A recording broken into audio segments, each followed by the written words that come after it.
We're going to create reflections in a similar way to how we created shadows. Let's go over this.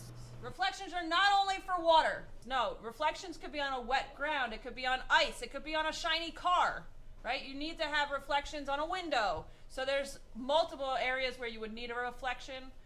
I just want to point out reflections go directly 180 degrees below the source that it's coming from. So check out these mountains and how perfectly they align to the reflection, right?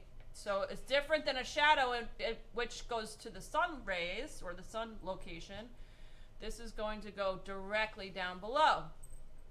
Okay, so how do you do it? You duplicate the layer, and we flip it upside down. You move it down below. You can shrink it a little bit, like shorten it.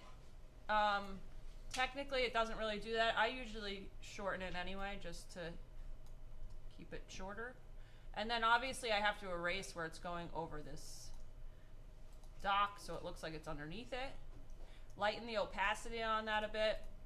And again, use that smudge tool to smudge out those edges. That's too low of a strength. So just to give it a little bit of a ripple, to make it look like it's on water. You don't have to do this if you don't have water involved. All right, so that would be your shadow, your reflection.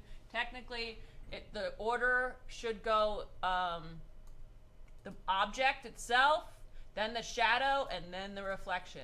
Okay, so this would be my reflection.